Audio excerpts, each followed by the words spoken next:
Hello, this is again the part of week 4, Hope and Moving Onward. So hopefully you just watched my video talking about what hope is. And now I'm going to read you the 2 poems that I put inside of your folder. So if you look behind the first section, you'll see there's 2 poems. One is the stone poem. So in the bag that we gave you should have been a bag like this with 2 different stones. So this is to connect with these 2 poems I have in here. The stone poem. These stones were chosen just for you and have special meaning. The smooth stones are like the bright, shiny parts of you, the parts that have healed and grown and are stronger than before. The rough stone is like the corner of your heart that may always feel a little rough and painful because of what's happened to you. But because of what's happened to you, you may always be stronger, more gentle, and more tender with all the people of your life.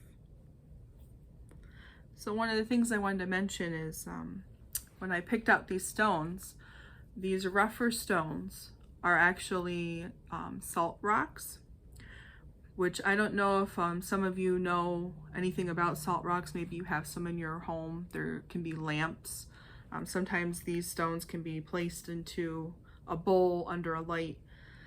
But in a lot of different cultures, they actually use these rough rock salts that are cut up into chunks as a way to help with healing.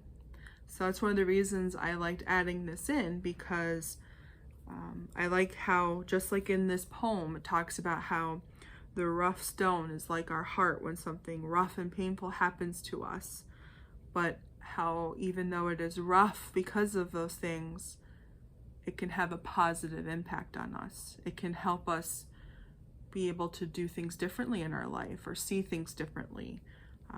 And also to know, in this instance, with dealing with your grief, that because of the death of that person, people, maybe an animal or animals of yours, that the love you have for that animal person is what's helping you be able to heal. You know, that pain can lead to healing. And that's what all of this stuff for camp was about, is different ideas and ways to help you be able to work through that, to talk about it, to realize you're not alone, that other people are going through it too, that there is no right or wrong way. It's about healthy ways and unhealthy ways of coping. So hopefully some of the things we shared during camp were helpful to you. And if you think you might need some extra help, that's okay too.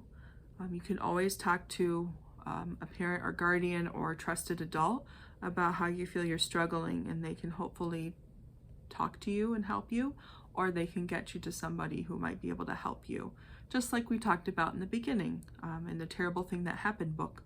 Maybe there's a counselor or somebody at school, or maybe somebody here like myself to talk to and do more activities to help you work through your grief.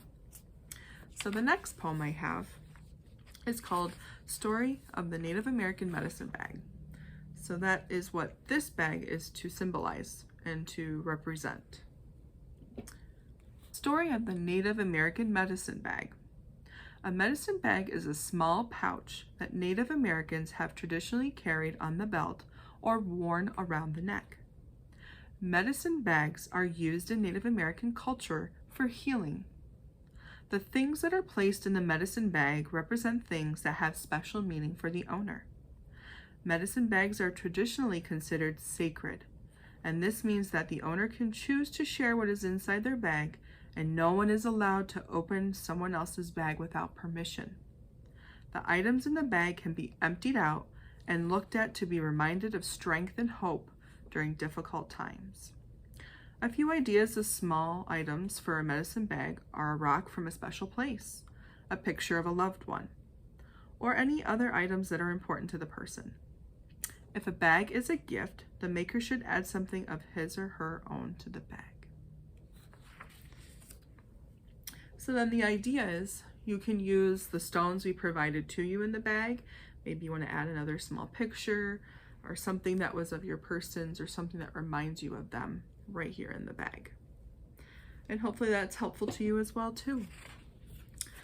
Then I also have in here, there's a I Think You're Wonderful poem.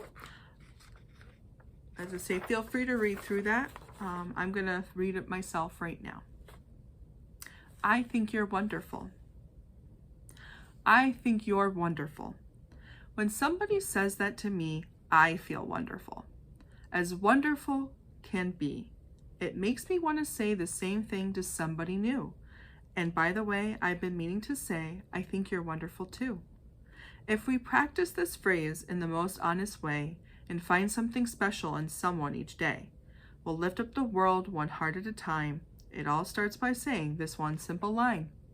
I think you're wonderful. When somebody says to me, I feel wonderful, as wonderful can be, it makes me want to say the same thing to somebody new. And by the way, I've been meaning to say, I think you're wonderful too. When each of us feels important inside, loving and giving and glad we're alive, oh, what a difference we'll make in each day, and all because someone decided to say, I think you're wonderful. When somebody says to me, I feel wonderful, as wonderful can be, it makes me want to say the same thing to somebody new. And by the way, I've been meaning to say, I think you're wonderful too. And by the way, I've been meaning to say, I think you're wonderful too. So this that I just read, I think you're wonderful, is also a song. And in the papers I provided and the email links I sent to your parent or guardian or another adult that's helping you, I'll link in YouTube to the song, because that actually comes from a song called I Think You're Wonderful Too. So that's what I have for the poems. And next you'll watch the last video, which is about us wrapping up for camp.